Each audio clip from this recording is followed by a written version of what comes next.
So, good evening, guys. Welcome Guys, back to the TG podcast. It is a return, of course, for a brand new season of the TG podcast. We're here to talk everything Arsenal as always. We're joined by a few regulars, but making his debut on the channel, we've got my guy Posh Bertie over there at Guna Gathering. Make sure you guys go over there and give them a sub. Amazing channel. Do some great content over there. But Posh, how you doing today, mate?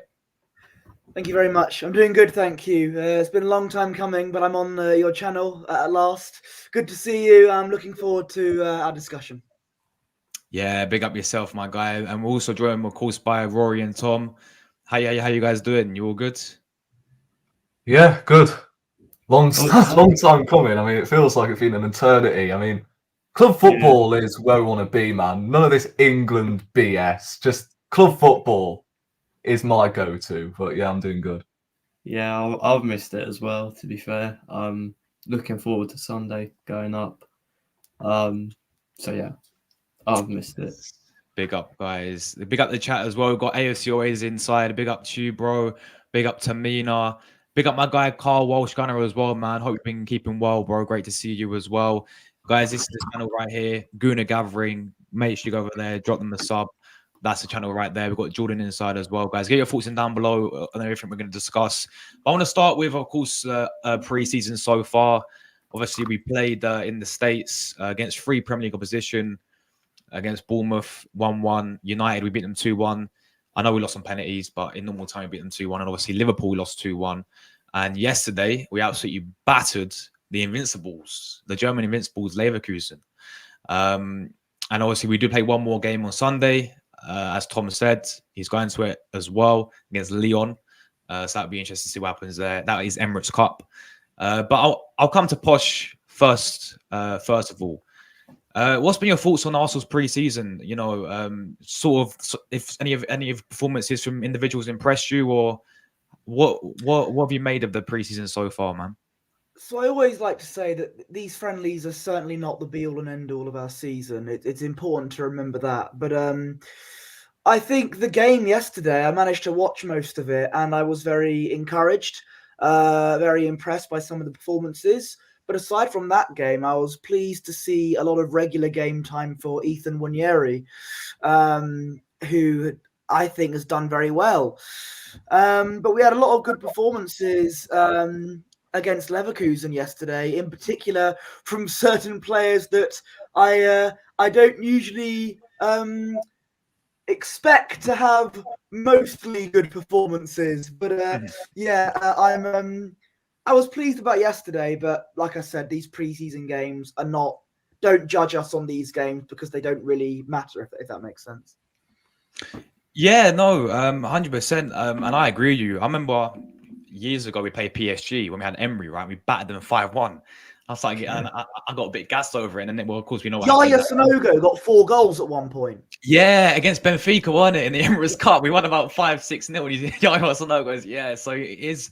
Preseason for me is one of those ones where, you know, if you win the game, fair enough. But if you lose a game, it is just, you can sit there and say it's preseason, not too many concerns. And normally you want to play some new youth players, you want to try new stuff out. That's where you can do it in preseason.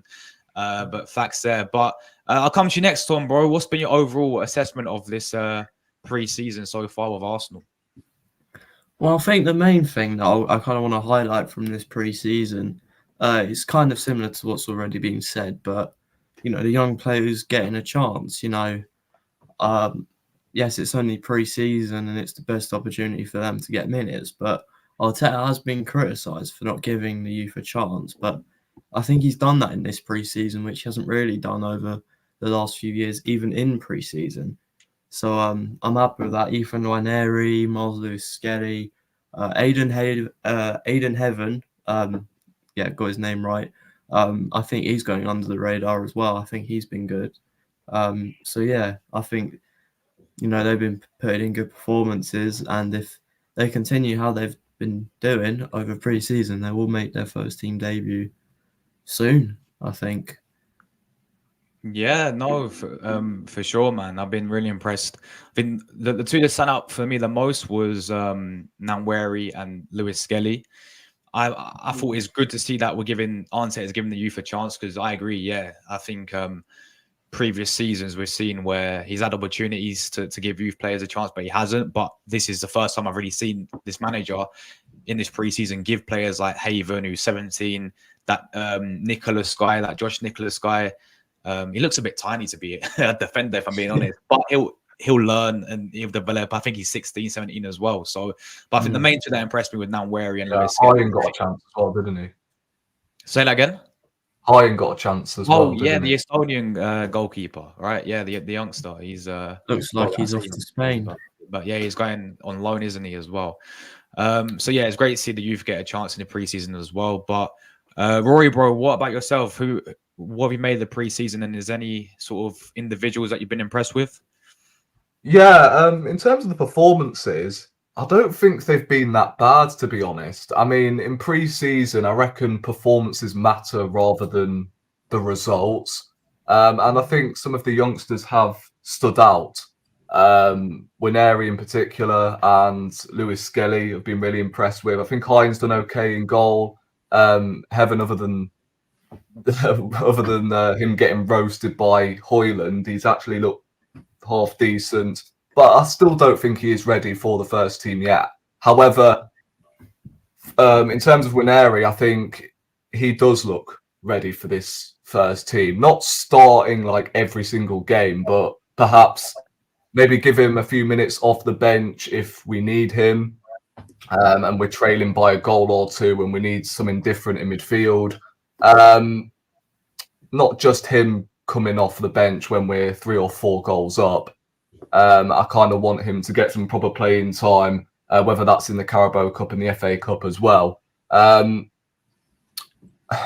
think Lewis Skelly, considering he is a midfielder and he's playing as a left back, I think he's done really well. By the way, we ain't talking the MLS All-Stars here in pre-season. We're talking Premier League oppositions that these youngsters have been given the chance against, and I think they have flourished. I can't lie.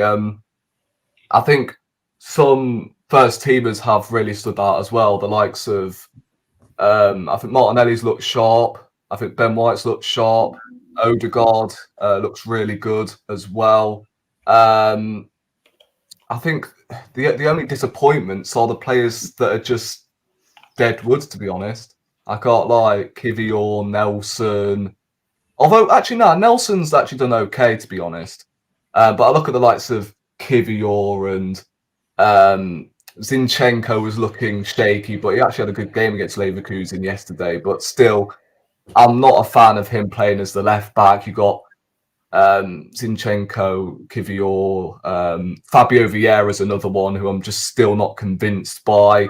We got 14 as well who came off the bench. I think, as I said to the youngsters, in regards to Nwaneri, I mentioned he should be playing, but at the same time, I think we may need another position or two in that centre attacking midfield role to replace obviously Smith Rowe, because obviously we don't know yet because Nwaneri hasn't stepped foot in the Premier League yet, but I think we still need a position or two in that centre attacking midfield spot in case Odegaard does break down again. But at the moment, he does look ready. And you know, he reminds me of. It gives me shades of Aaron Ramsey a little bit. Don't you think? Because although Aaron Ramsey had points for Arsenal and he was very frustrating, he was not afraid to have a go and drive with the football. And Nwaneri's kind of like that as well. He's not afraid to run at the opposition, and the composure and the maturity on the football, I really do like the kid, and hopefully he does grow a good future at Arsenal. Me personally, I hope we don't send him out on loan, although a loan would be good for him because he's perhaps starting week in, week out. But I think him getting minutes here at Arsenal, Carabao Cup, FA Cup, would do him really good. And he's 17 years of age, and he's already better than Fabio Vieira. I mean, that says a lot. But yeah, I've actually been quite impressed with Arsenal in pre-season. Havertz, I forgot to mention, has looked really good in pre-season as well. I think he's scored like 2 goals in 2 games, so he looks really good considering he's not playing as a centre forward. So yeah, I've been happy with Arsenal's pre-season so far. I mean, if you recap last pre-season, last year actually, I wasn't really too convinced, if I'm being honest. Other than Trossard, no real player stood out. Whereas this pre-season, the youngsters have been given a chance. Players have been looking sharp. I've got about Jesus as well. He looks really sharp, ready to go. So yeah, obviously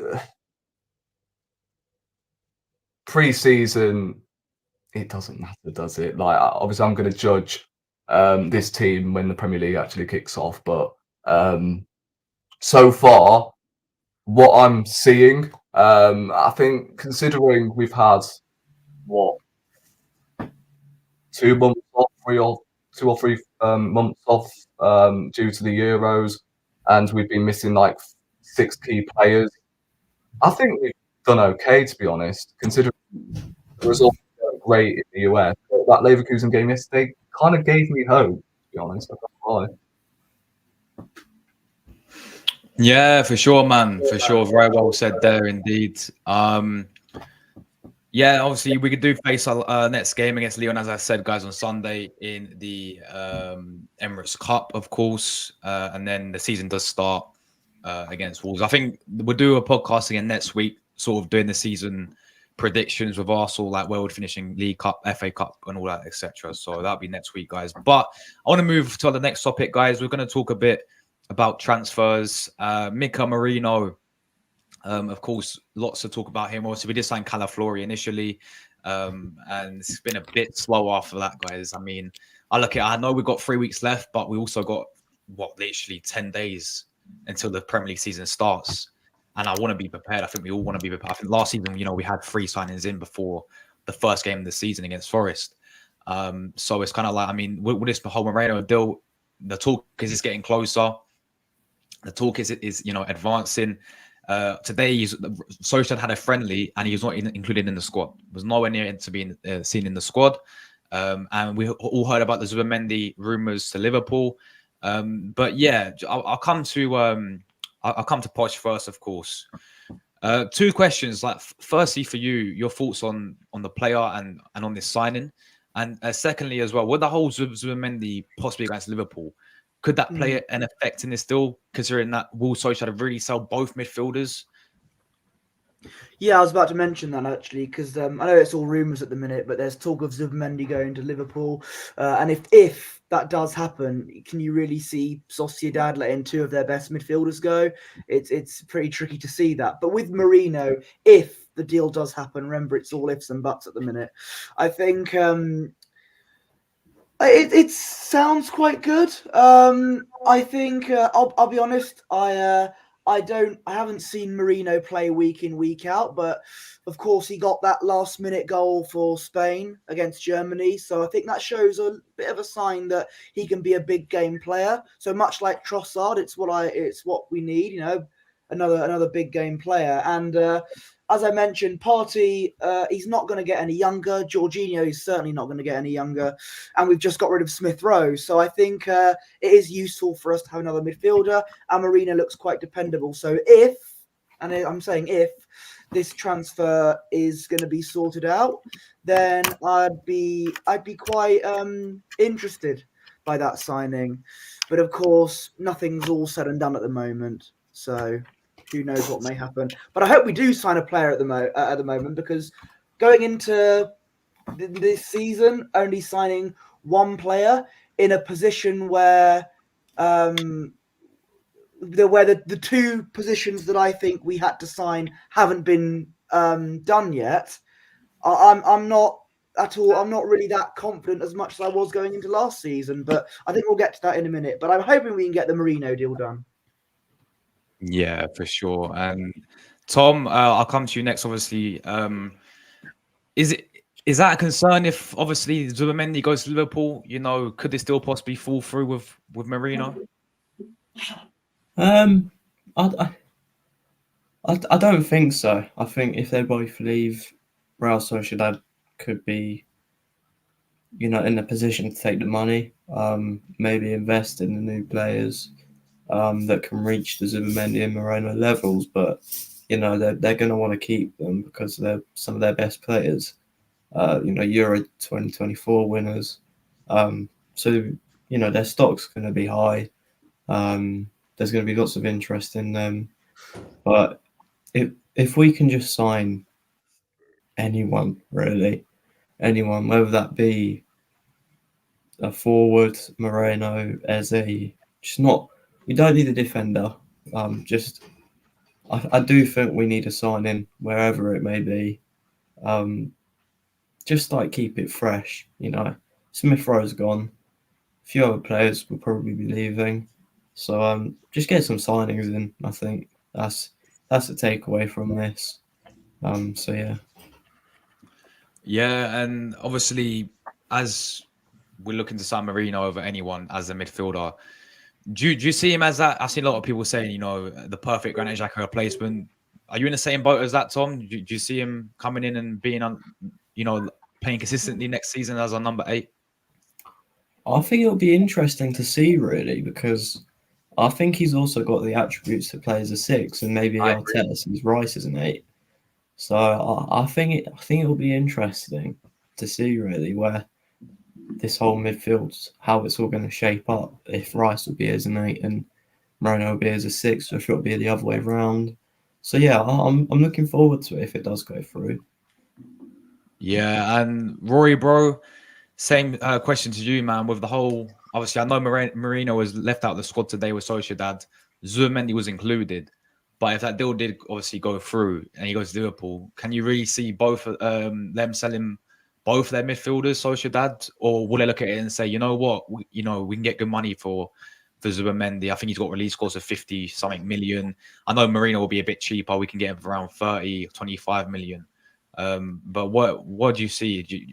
Is that a possibility that if Zubimendi goes to Liverpool, the deal could fall through with us for Merino?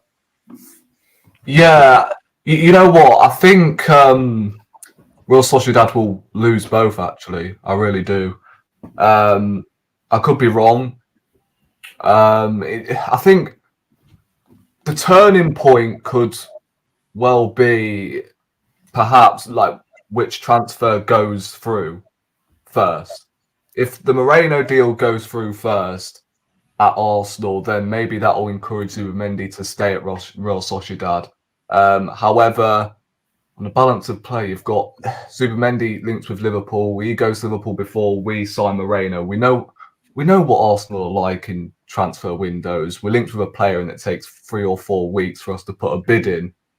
So by the time Liverpool have completed the deal for Zubimendi and we've still been linked with this Moreno guy, I think it's very likely both will leave still, because aren't Real Sociedad? I mean, there's some financial predicament going on in La Liga, so Real Sociedad might, I don't know, get up to a point where they need to sell players to obviously fade themselves away from that, FFP trouble in it. So I think Moreno coming in, I wouldn't mind. I've always said that Moreno wouldn't really take us to the next level, but at the same time, we kind of need more of these underrated players. You know what I mean? Players that are going to go under the radar and going to be coming in with no sort of pressure. Like Declan Rice signing last summer was 100 million, and we were expecting Declan Rice to hit the ground running, which he did. But it was a lot of pressure for him to, come in and hit the ground running due to the fact he was bought for 100 million British pounds. So I think Moreno, 28 million. I told you, I think it was the last stream or 2 streams ago, I can't remember. But I said that it could be another Gabriel signing where obviously he's been alongside Saliba over the last 2 years and he's gone massively under the radar. Moreno could be the same because he'll be surrounded by the likes of Odegaard and Rice. We know their qualities. So this is why I think Moreno will fit in perfectly at Arsenal because, as I said, he's not going to come in with much pressure. Arteta loves his aerial duels. We know that already from the Amazon documentary. So I think Moreno coming in will be a good signing. But I don't look at him and go, he's going to be the first name on the team sheet. He's going to play every single game. I think he's got at least 2 or 3 years left in the tank. Obviously, he is Premier League proven. We are forgetting that he was on loan at Newcastle. And I don't know. I didn't really see much of him at Newcastle. I can't lie, so I can't really give you a full judgment. But I actually agree with that, that comment. I think Moreno does make Zubimendi look like the player he is today. And I think he could perhaps make Declan Rice a better player than he is at the moment, and the same with Odegaard. But I don't know. It's going to be an interesting one, Moreno. I thought we were going to be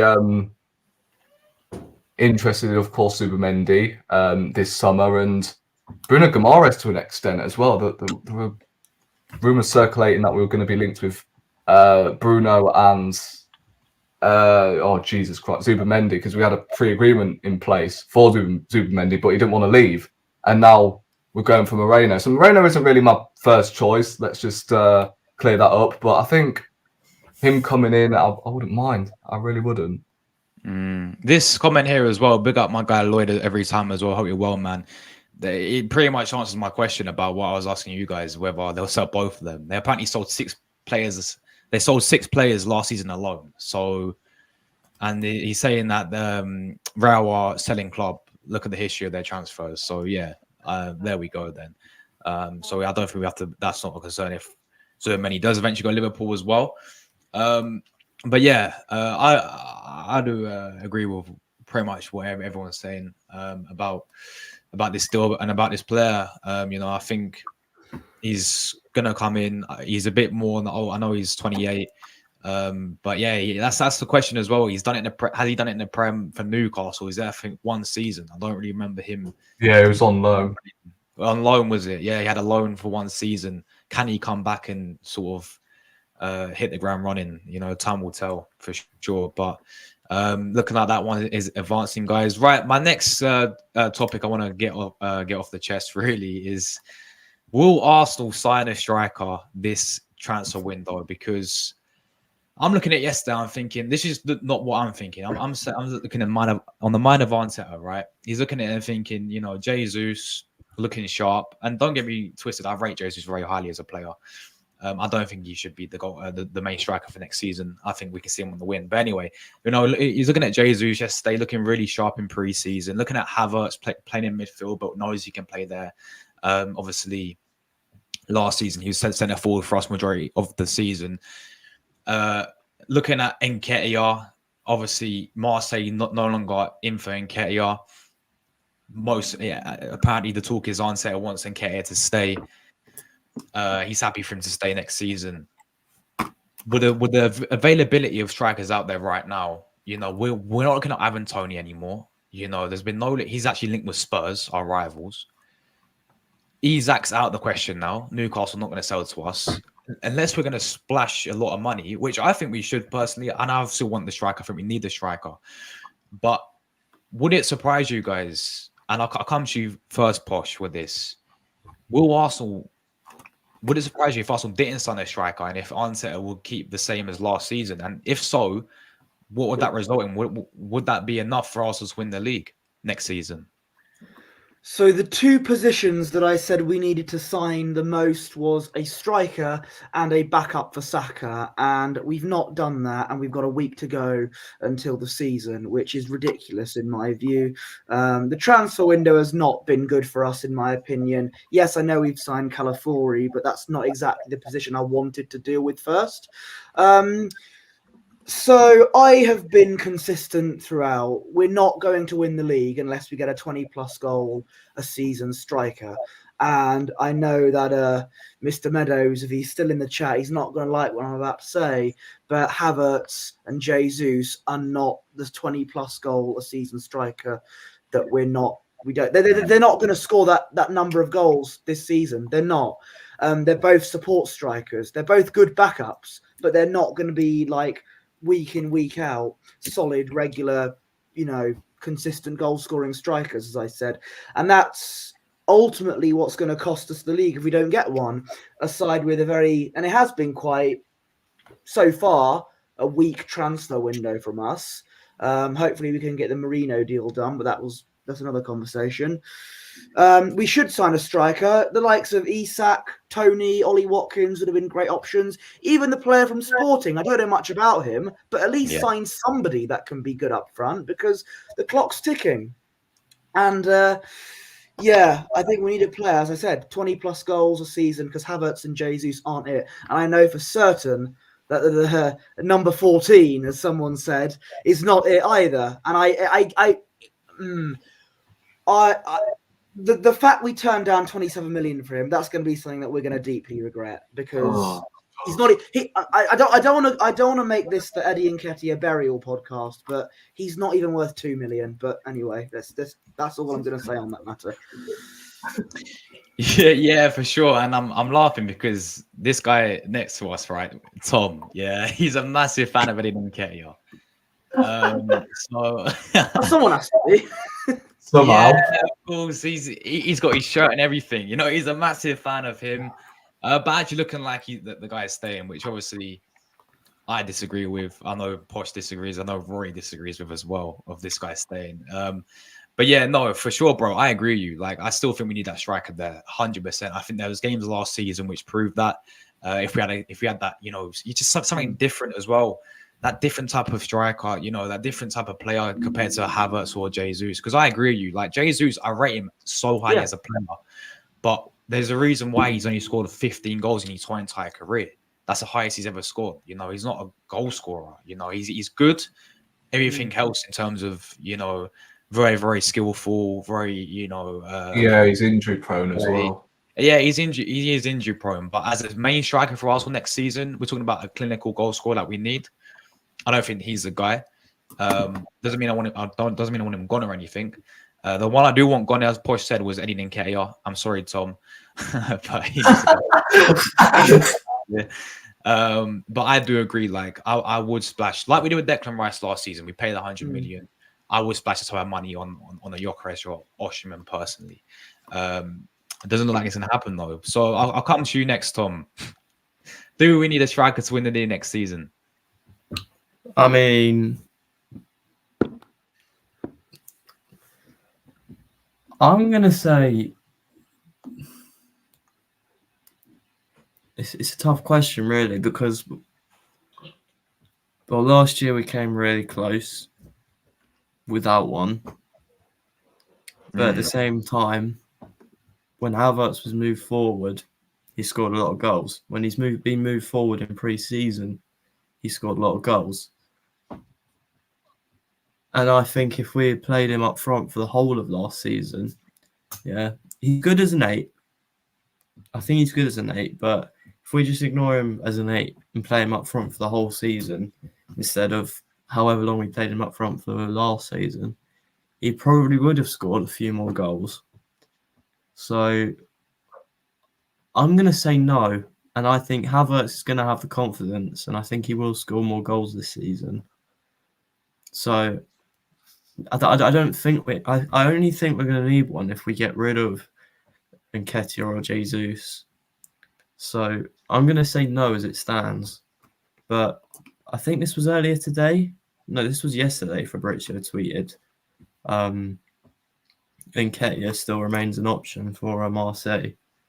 But they are looking at Makoko and Guahi from is it? No, it's Lens. We played in the Champions League last season. So it will be interesting to see if Eddie goes or not. I don't think it will. I don't think any of the strikers will. I don't think we'll sign any. I think it's going to. The striking department's probably going to stay the same for another year. But it'll be interesting to see. I don't think we need one. I think we kind of need to address out wide, maybe a winger, or a versatile option across the front three, maybe, but predominantly a winger, and then probably a midfielder as well. But I don't see striker as a priority anymore.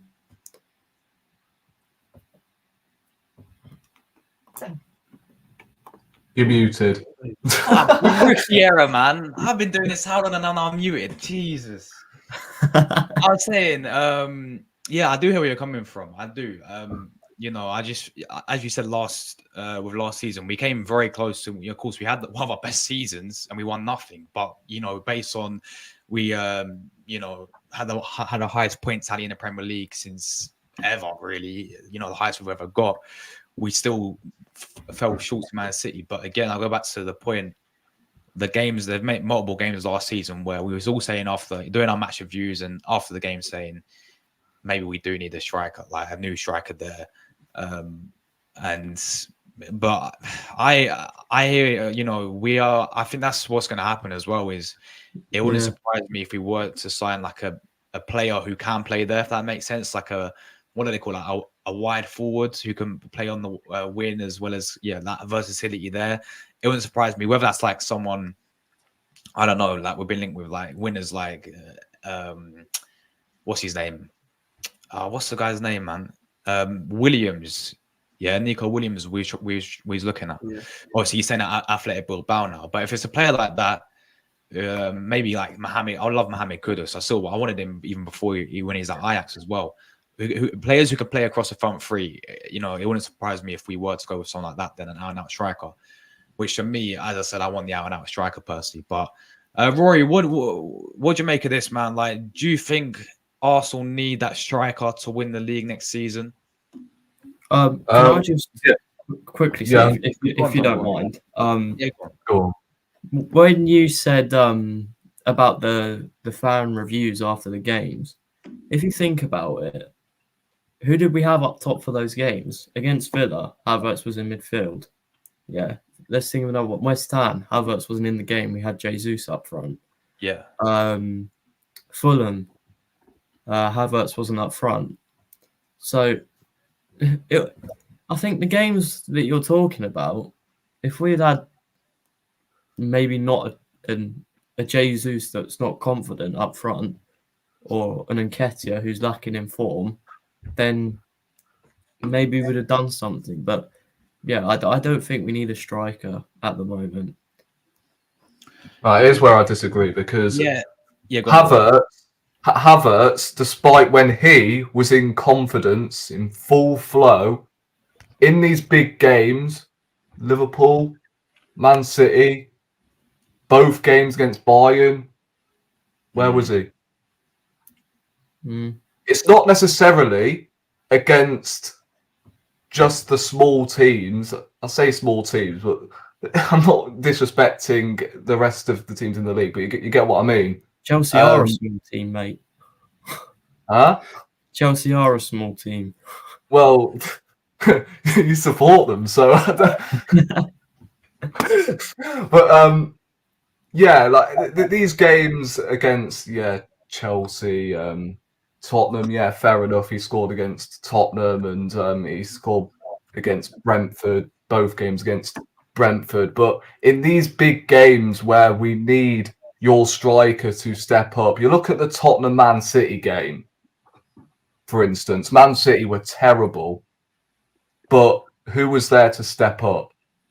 Haaland, their centre forward. So I think we need that. Someone who can pop up in key moments. And look, this isn't a dig at Havertz, by the way. If he's on the bench, him and Jesus on the bench, I'm not going to sit here and go, oh, what? Havertz and Jesus are not starting. Bro, I mean, obviously I wasn't around when Arsenal had the likes of Henry, Bergkamp, Carnu, Wiltord. You look at that selection of strikers, Henry and Bergkamp were our main two priorities. Players like Carnu and Wiltord were on the bench, and I'm pretty sure them fans back in the day weren't they go, oh no, Carnu, why is he not playing? Oh, Wiltord, I feel so bad for him, he's on the bench. Right? Man City have had Julian Alvarez on the bench as well for 2 years, and he's gone for 80 million. So, look, I think a striker is needed. I reckon that striker position is more. It's difficult because I was going to say we should be prioritising a striker more than a winger, a right-sided player. And to an extent, if we were going to get this Moreno deal done and then sign a striker, but we don't sign a winger and move, obviously, Jesus out wide to the right, and we use, I don't know, Gyökeres or an Osimhen with Havertz as the backup striker, I would take that. I can't lie. Because, I mean, the likes of Neto, Rafinha, I mean, I'll take Rafinha, don't get it twisted, but you got Neto, Rafinha. I mean, the winger market to this day is just dead, if you ask me. It really is. There's not many wingers that can step in and potentially back up Saka without wanting first team action. So I think, although I'd like a winger to come in and someone fresh down that right hand side, honestly, just stick Jesus down the right hand side. Instead of splashing, 60+ million on Pedro Neto, who's more likely to come than, I don't know, a Rafinha, a Williams, I don't know. So I'd much prefer us to prioritise a striker than a winger, because we've got players playing up front who can slot perfectly as that right winger. So I think a Gyökeres or an Osimhen will lead us to a Premier League title. It's tough to choose between them, but I think I'll give Gyökeres the edge, because although Osimhen has already done it, hasn't he? Gyökeres has only been doing it for 1 season, so that's a difficult one. I wouldn't mind either, if I'm being brutally honest. Yeah, no, facts, bro. I think they're the main two. I mean, Osimhen seems a bit unlikely, but the one we're looking at the most is Gyökeres at the moment. Yeah. So we're sending our scouts to watch him in these games. You know what I'm worried about, though, and I think this is how it's going to go. I don't think we are going to sign a striker, but if the salesman of Eddie Nketiah to Marseille, Bournemouth, wherever he goes, I think that could determine whether we're going to sign a striker or not. If Eddie Nketiah stays, we're not signing a striker this summer.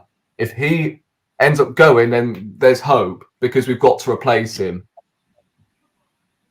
So we kind of need Eddie Nketiah to go here. We need him to fuck off, because we are. I wouldn't say we're in desperate need for a striker, but to get over the line, this is all we're asking for, to get over the line. We don't care about getting top 4 now. We want to get over the line. Yeah. And that striker could do its justice. I think we should have accepted the 27 million for Nketiah. But saying that, Man City got 80 million for Alvarez. So I don't really blame Arsenal for wanting 35 million, squeezing out that extra mil. But yeah, we kind of Alvarez is a much better player than Nketiah, though. So yeah, I know, but still, squeeze out at least 30 million for him. You hear what I'm saying? Yeah. I know. And there's also Alvarez Evening, for everyone. 80 million. You got Solanke going for high money. You've got Tony going for high money. Like the striker market's so expensive. So I think if we're gonna sell them, we gotta get money. Yeah. You know what's funny? This Eddie Nketiah geezer reminds me of you know when you go to afters at like 5 a.m. right? And you see just a random dude in your airing cupboard like this, and you're wondering how the fuck are you still here? You know what I mean? Like, just how 27 million we reject because we want more money. Like, just how? Considering we're not good at selling players, 27 million now, we want more money. I mean, although 30 plus million, I'd have bitten your hand off for Nketiah, but bro, like, come on, we're not trying to sell Henri here or Bergkamp. We're trying to sell Nketiah here. Like, please, just please end my suffering. Yeah, for sure. Godfrey, bro, thanks for joining, bro. We're talking about this. Yeah, I'm good, man. Hope you're doing well, man. Hope you're doing well. We're talking about the striker, right? I greeted you on the WhatsApp platform. Say that again. I said I greeted you on the WhatsApp platform. You didn't respond to me. Okay, yeah, bro. But what do you think about Arsenal? Like, do we need a striker for you to win the league next season? Wow. With looking at what when we are talking about a striker now, you understand? We are looking at the market. If you look at the market, we don't have top strikers now, right? Now we should just make do of what we have, strengthen our wings, the wings, and I think we are good to go. Because now, looking at Gabriel Jesus, the striker that we've been linked with, which of them are actually better than him? We get apart from maybe Watson and maybe for me, you understand?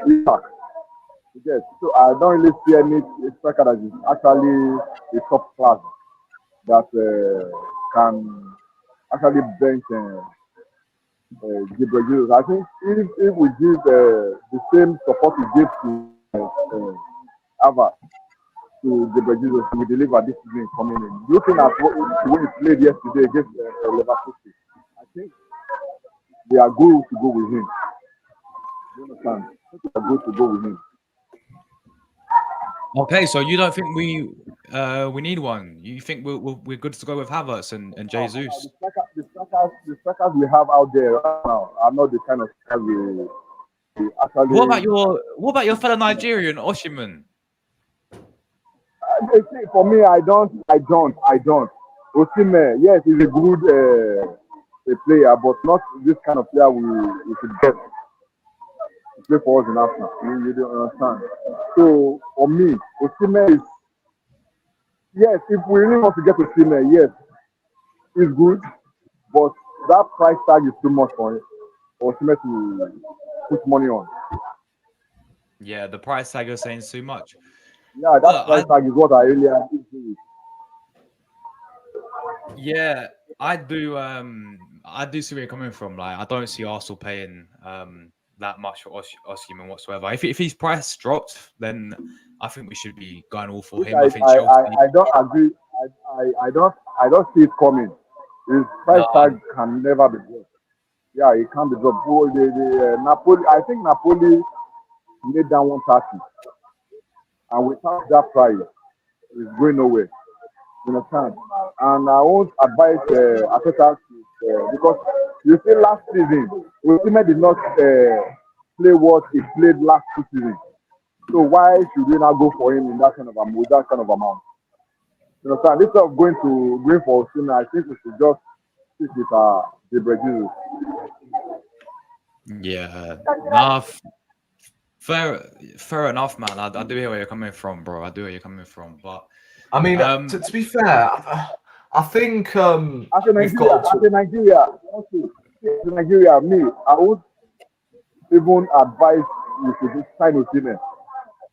I don't think that kind of players we actually need. National. To be fair, I think we've got to a situation where I think before pre-season was a perfect time to like really prioritize a striker. And I did say I would take Gyökeres and Osimhen, and I still would. But I think we are better off signing someone like an Ivan Toney, someone who is prem proven, someone who doesn't need time to adapt. Whereas you splash big money on a player like Gyökeres or Osimhen, they'll need time to adapt to the league and adapt to the style of play, because obviously they're not going to have a pre-season, are they? Like, we're diving straight into the Premier League season here, and I reckon even if we do sign a striker, Havertz will probably start the season up top anyway, because obviously, as I said, Gyökeres, Osimhen, they're new to the league and they need time to adjust to the way Arteta wants them to play. And I know I said I wouldn't take Ivan Toney not long ago, but at the same time, 40 million for a player who has 1 year left on his contract. Can I quickly do?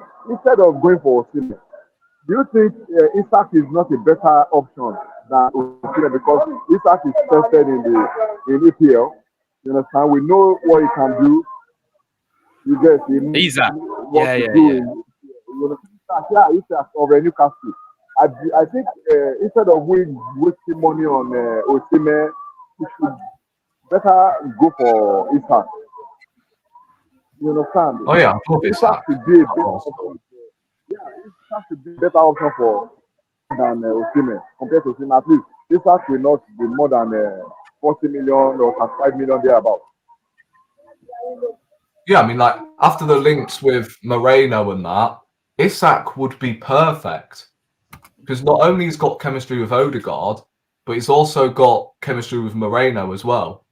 Because both of them play together at Sociedad. I think that's right anyway. Yeah, so Isak would be perfect, but I just don't see him leaving unless his contract runs down and Newcastle don't have enough funds to sign him on a new deal. I don't know. I honestly don't know. Of course, Newcastle are one of the teams that are under financial predicament, so they're going to have to sell players at some point to balance their finances.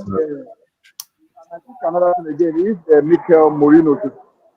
We should get this deal done on time before the EPL starts. I think we are good to go. I don't know. I think if we can get Mikel Merino signed, I think we are good to go. What if we sign Merino then? You think we're good to go? If we sign Merino and Calafloy, don't you think we need some more signings after that as well, Godfrey? To go on and win the league? Oh, I've our froze. Nah, he's there. Yeah, I believe this season, if we can get one more signing. Looking at the way they play with Leverkusen yesterday, I was so impressed with every department. You understand? Look at Gabriel Jesus. Look at even the boys from the academy.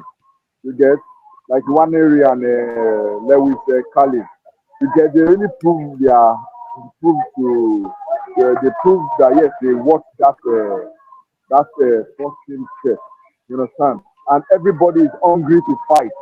You get everybody hungry. They want to deliver this season.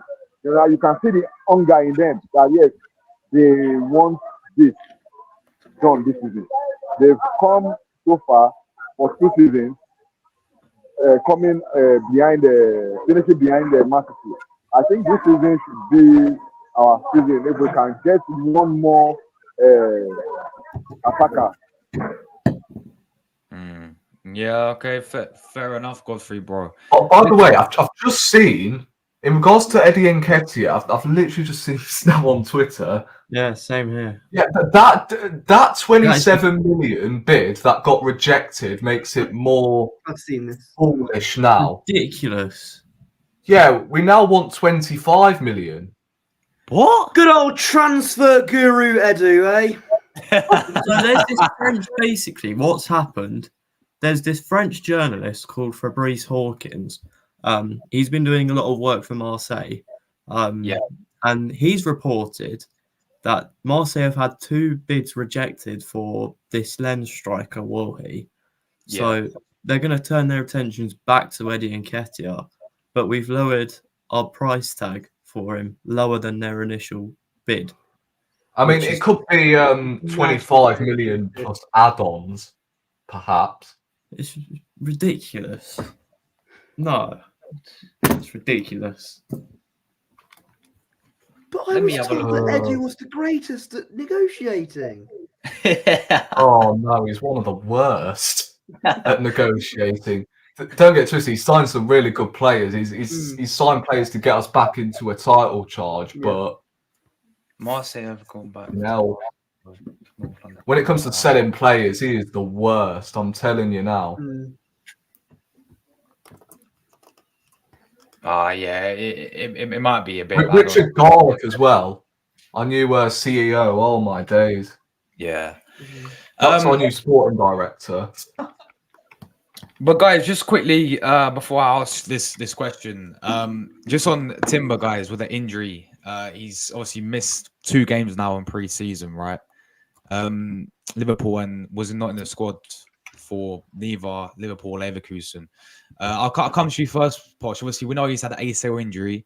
Is it a concern that he's been missing the past 2 games, do you think? Well, from what I'm hearing, he might be back for the first game of the season, so that's encouraging. But I really don't want Timber to suddenly become an injury-prone player, because it happened with Partey and it happened with Smith Rowe. My theory is some of the training that Arteta does might be too tense for some players, hence why Partey and Smith Rowe, when he was there, suddenly became injury-prone. I really hope that doesn't apply to Timber, because I like Jurrien Timber. Yes, he hasn't played much for us, but the times he has, he's been fantastic. So I really hope this injury is just a knock and it's a precaution or whatever, and he's back for the first game of the season, because he's really good, and Calafiori as well, because as you know, a defender wasn't our main priority. It's good to see a solid defense, and even though he scored yesterday, the less we see of Zinchenko at left back, the better. So I really hope Timber comes back in time. Yeah, for sure. And what do you other guys think, Thom, Rory, about Timber? You know, is it a concern, or is it just a little precaution? Yeah, it's just precautionary, isn't it? Well, I hope so. Sorry, this isn't about Timber, but as we've literally just been talking about Nketiah, Fabrizio Romano. Fabrizio, I just saw it, yeah. Oh my god. Marseille have sent in a new bid for Eddie Nketiah. It's the tweet. He's going, Thom. You're gonna have to burn the shirt, mate. Whoa, hang on. I understand Olympique Marseille have sent new bid to Arsenal for Eddie Nketiah. Negotiations restart, and Nketiah remains keen on the move, attracted by the project. Olympique Marseille. What is it with these unknown bids? I swear to God, Edu, you better accept anything. Please. What is it with these unknown bids? Just tell us what the fucking bid is, man. Oh my god. I reckon it's about 10 million. Posh.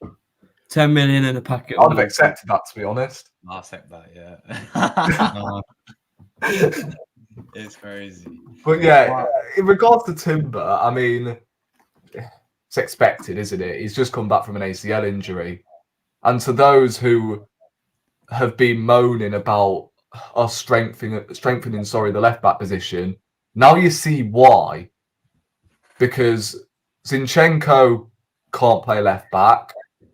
Tomiyasu's made out of glass. Timber's just again come back from an ACL injury. So, and Kivior's another one who's potentially on his way out. So, yeah, and Tierney's another one made of glass. Like, we've got so many bloody left backs. I mean, we are cursed in that position, it's fair to say. I mean, you can trace it back to bloody Kieran Gibbs, Nacho Monreal, Kieran Tierney I just mentioned as well. Like, we are cursed in that left back position. And hopefully Calafiori isn't the same. He shouldn't be. Apparently Timber is going to return for the Emirates Cup and Calafiori. So it's not serious. It's just, I think if he has slight niggles here and there, we know Arsenal are going to obviously nurse him into this team slowly because, yeah, we don't want him to go through that again. But yeah, I'm not worried about the Timber injury. It's just I want these fans to understand why we actually signed someone like a Calafiori, because most of our left backs are either not fit or they're not good enough.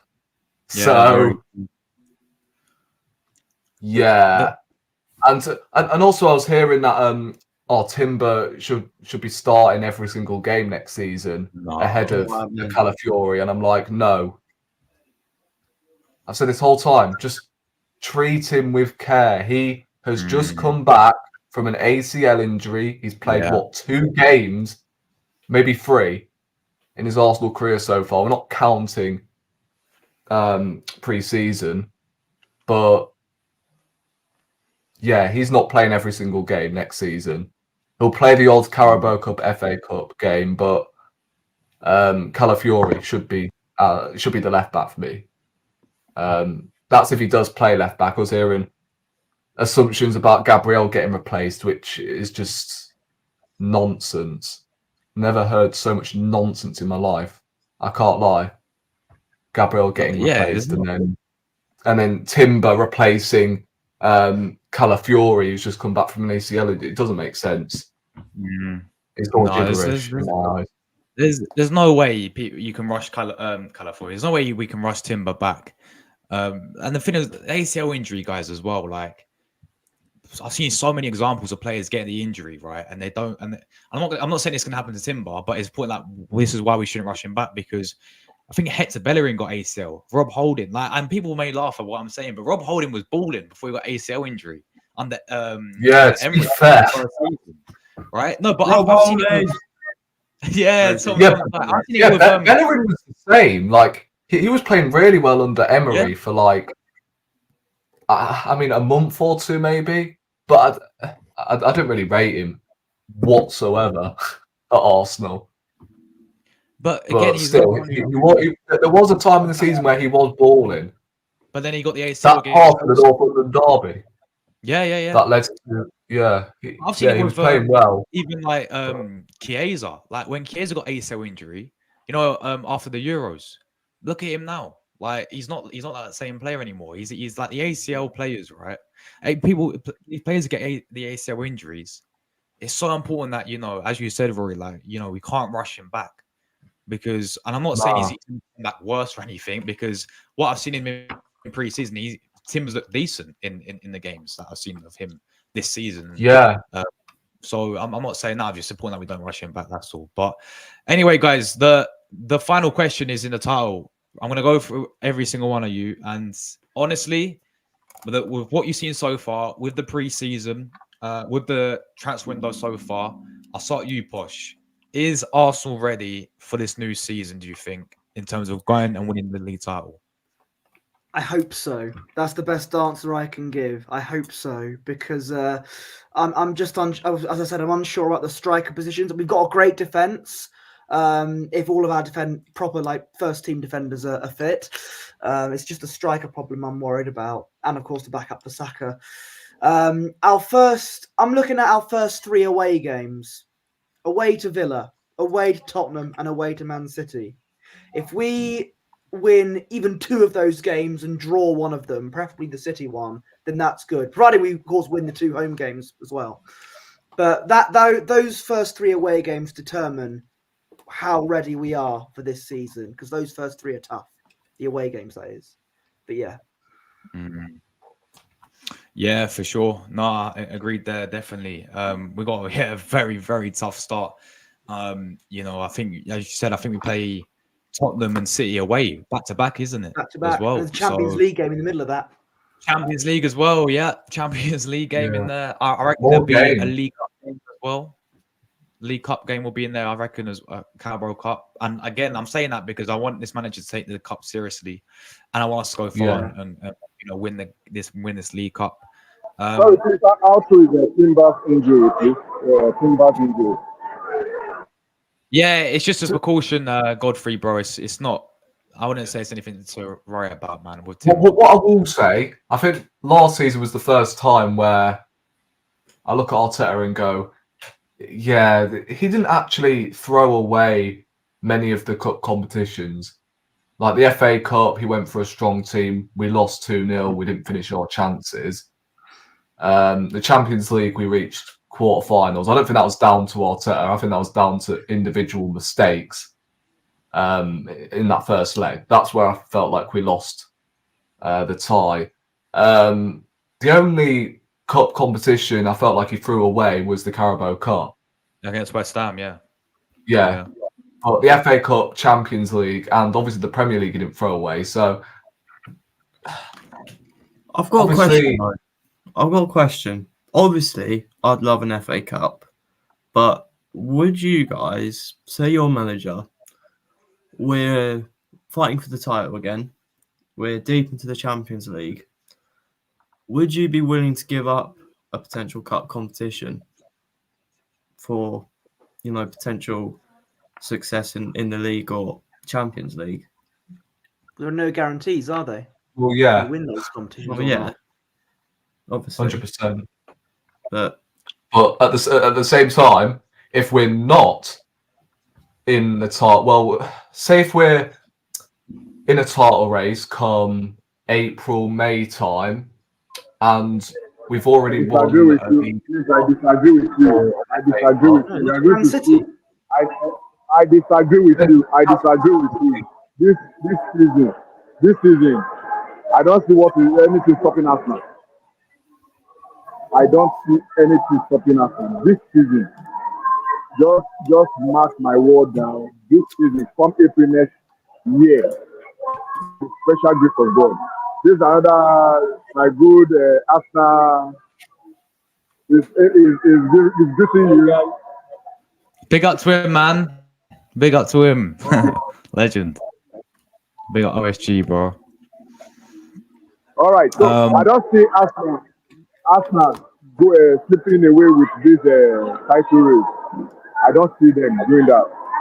Let's forget Man City. Yes, the title race is going between Man City and Arsenal, but what about Arsenal this season? But yeah, Thom, bro, I'll come to you next. Based on what you've seen, the transfer window, are we ready for the new season, do you think, in terms of winning the title? Well, the transfer window's worried me a little bit, but other than that, yeah, I think we're ready. We've looked sharp in pre-season, as we've mentioned. Performances have been good. Yeah, I think bring on Wolves. I think we're ready for it. Obviously, we've got one more pre-season game to go. But yeah, I'm looking forward to the new season. I think we're good to go, especially if we sign a midfielder. Fair play. Rory, bro, same question to you, man. Are we ready? Yeah, I think we are ready for the new season based on what I've seen in terms of the performances. As I said at the start, I feel like performances matter the most in pre-season rather than results. And I think we've played pretty well. It's just first, obviously, 3 away games being Aston Villa, Man City and Tottenham. I think that will, again, determine how far we have come pretty much. And say if we do get a big result in perhaps 2 of them, I mean, I'm looking at Manchester City in particular, and like if we could get a good result there, that's pretty much the away fixture out of the way. We don't have to face them away from home, like in a pivotal part of the season. We've got that over and done with. So with these big away games at the start of the season, I look on the positive side and go, at least we've got them out of the way, regardless of whether or not we'll get a result. Obviously, you've got to beat the best to become the best, and I'd much rather us defeat one of Man City, Tottenham, of course, and Villa in particular. We really need to get revenge against them motherfuckers, because I'm telling you now, this manager has lost to Unai Emery 4 times already. Like, what's going on? Wow. Mhm. So I think, bro, the fact is, Unai Emery took charge of Aston Villa, 2 years ago? And I said he's lost them 4 times. And Arteta has been in the Arsenal job for 5 years. Uncomfortable conversations. Yeah, I mean, if he doesn't win anything, then I'm sorry, you've got to go. Yep. I gave him the benefit of the doubt last season because of the fact we took Manchester City to the last hurdle, and we did go for most of the domestic cups, Champions League as well. Say if we would have got knocked out of the Champions League, we played a weak team against Liverpool and lost, and then didn't take Manchester City to the last hurdle, and we capitulate like we did the season before, then I would have cut my losses. I'd have said, you need to be sacked, I'm afraid. Although maybe sacked is a harsh word, because I don't like seeing managers getting sacked. But look, any sort of silverware this season, you win an FA Cup, finish second, in like a title race. I'm not talking like in 2016 where we finished like 10 plus points behind Leicester that year. I'm talking a proper title race, and we win a trophy. Then yeah, he deserves to stay, because you're doing that at the end of the season, aren't you? You won something, yeah. So yeah, I think we're looking good defensively. Obviously, defenses win your league titles, attacks win your games. So I'm feeling confident that we will keep a lot of clean sheets, and it could get us over the line. But that striker, you get a striker in, then I think that will be the turning point. Because Man City have lost players. The only thing Arsenal can do that will somewhat overtake Man City is to sign that striker and compete with them, and obviously upgrade on the bench we currently have, because it's getting better. Don't get it wrong. Don't get it twisted. But I think we need more players, like, I don't know, a right-sided player, another striker, so we can perhaps move Havertz to the bench, so he can then come on like he did against Brentford early on last season. We need him to come on and hopefully come in clutch for us. So I think Arsenal look ready from like what I've seen, but I'm still very cautious about the striker. I'm very cautious about the lineup we will go for to start the season. You go with Havertz as that left centre midfielder. I don't know, because I just don't think Havertz and Jesus work. I feel like Jesus works better when he's with, I don't know, Odegaard, perhaps Partey right midfield, not with Havertz as left centre mid, because it didn't work against Villa, did it? At home. So I think you play Jesus. The only way I would accept both Jesus and Havertz playing together is if Jesus is playing on the right and Havertz through the middle. So I think I am confident that we'll challenge for the league again, but transfer window's still closed. It's so hard to predict things nowadays. It really is, because this is the hardest Premier League season to predict, in my opinion. You've got Chelsea going through another phase. You've got Tottenham just being Tottenham. You've got Liverpool under a new manager. So Sorry. it's going to be interesting. You mentioned Chelsea. You mentioned Chelsea. You mentioned Chelsea. You mentioned who again? You see Chelsea to compete this season EPL. I don't see that coming at all.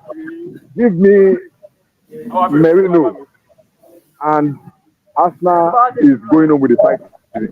That is, you understand? I looking at this situation, the only club that I know that yes, my team was challenge is Liverpool. You understand? By the way, I agree with that answer, AFC always. I think Arsenal should be winning the Premier League and Champions League. We should have a Premier League or a Champions League to our name come the next 2 years. 100%. This season is all about winning silverware. I don't care what it is. Right, FA Cup, Carabao Cup, Premier League, Champions League, I don't care. Just get me some damn silverware, because it's been far too long, it feels like. But the following season, I expect us to win a Premier League and Champions League. Yeah, because, look, when you're managing a big club, you can't just peg back for another 4 years. Yes, I've won an FA Cup, let's just chill out. Nah, mate, you got to kick on from that FA Cup win or a Carabao Cup win. That's a Premier League as well. Like, you've got to win more silverware, and it'll be classed as what's the word? Legend? I mean, you would have cemented your status as one of First title since 2004, so yeah. Yeah, and if you win the Champions League, it'd be Arsenal's first ever Champions League. So yeah. Yeah, so I think we should be winning the Premier League. We should have a Premier League or a Champions League by our name. I mean, bro, finishing second every year is just we can see progress. This season, I'm expecting us to like really kick on now and hopefully go and win the Premier League, because the title's there to be won this season. Really do. You've got Liverpool, as I said, new manager. Chelsea, new manager. Tottenham don't look convincing, but over the last 20 odd years, I think it's more than that, you know. They've not won anything. Man United don't look convincing either. City, they've lost a couple of players. So this is our chance, really, to really take the Premier League by storm. But yeah, if we don't strengthen in the striker position, in the forward area in particular, because again, bench looks better, but it's still not great. We've still got the Nelsons, we've still got the Nketiahs, we've still got oh my days, what's his name? Vieira. There we go. I keep forgetting his name for some reason, because he's hardly played for us, for God's sake. He is forgettable. So, Yeah, he is. But yeah, I'm looking forward to the new season, as I am. Unless if you're speaking to me in 2022 when we didn't win a single game in pre-season, that's the only time where I just wasn't looking forward to the Premier League season kicking off. But yeah, I'm looking forward to Arsenal kicking off, and we should be beating Wolves opening game of the season. I wouldn't underestimate them, but it's at home, and it's not a terrible game to kick off the season, is it? So yeah, all we need is just 3 points, right? Forget about what I said earlier about performances matter over results. We could be shit for a whole season and win every single game, win the Premier League. I couldn't care less. Seriously, I just could not care less if we played Yeah. crap the whole season, but we've got results. Yeah, exactly. That lead us to win the Premier League. So, yeah, I think that's it, really. I've got enough off my chest. Yeah. Fair play, man. Very well said. Good points there. Listen, guys, that is that for the podcast. We will be back next week. We'll be doing a season prediction for going through all Arsenal's competitions, predicting. We're going to do the players as well, like standout players. So that should be good. That'll be next week as soon as the season does start. But let's shout out everyone. I'll come to you first, Posh, bro. We finally got the collab that we wanted. And thank you very much for obviously taking your time to come out. If you want to shout out where people can find you as well, man. Yeah, you can find me on Twitter or X at Posh Bertie. My Instagram is at Bertie Wanless.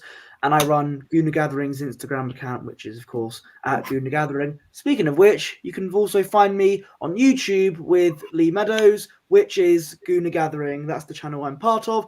And it's always a great time there. Yes, for sure, man. Make sure you guys, I will be leaving a link in the description where you can find everyone. So after the video, go over to everyone's channel. If not already, make sure you go over there, give them a sub, show them some support there as well. But Thom, bro, you want to shout, any content coming up for yourself? Probably not.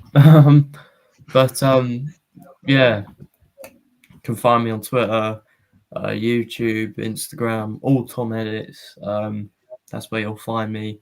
Callum Wright and Marseille through and through. Yeah, I'll see you soon. Marseille through and through. Club legends, That Sead dribbler. Kolasinac, Matteo Guendouzi, Nuno Tavares, Edin Nketiah, William delicious. Saliba as well played for Marseille. William Saliba. Bruno Tavares. Man. But yeah. Oh, it's crazy. Godfrey, bro. I know you not got channel, bro, but big up yourself from Nigeria as always, man. Big up. Thanks for coming on, bro, and having your say as always. Yes. I have a channel, but no problem. Oh, Next you have time. a channel. Yeah, You but want to next give it a time. shout out? Yeah, I just want best of luck for my Dahlia Snack Club this season. Big up, I'll bro. leave it. Big up, bro. Yeah, I'll leave it in the description where they can find you. All right. Big up yourself, Godfrey, man, from Nigeria as always. And Rory, bro. Finally, have you got any? I know you said you had some videos lined up yourself, like with the whole idea. Oh shit! I forgot about that. I've been caught up with so many things this week. I really have, due to the fact I'm going away, aren't I? So yeah, I've just been thinking about that really, and I've completely forgotten about the video idea. But yeah, there's not really going to be any content next week because, as I said, I'm going away. So yeah, not really much going on in the. I mean, maybe I might do a pre-recorded video whilst I'm away for the Lyon game, perhaps a match reaction. I don't know. Other than that, not much really. Big up as always. Before we go, who do you think will get the number 10 shirt? Says AFC always. I reckon Odegaard in the future. I don't think anyone will this season. Odegaard. Yeah, not this season, but perhaps in the future, Odegaard might take that number. And who's buying the first shirt? Yeah, probably. I'll probably buy it as well. The new. Yeah, I've got the home and away kit, so hopefully we actually wear the third shirt this season. Yeah. I know. Fuck it. It's unbelievable, but. Yeah, big up everyone who tuned in. Big up the chat as well. Thanks everyone who tuned in and left your comments in down below. As I said, guys, we'll be back next week doing a similar thing to this. But as always, you can catch me tomorrow with some more content. We'll be live tomorrow as always.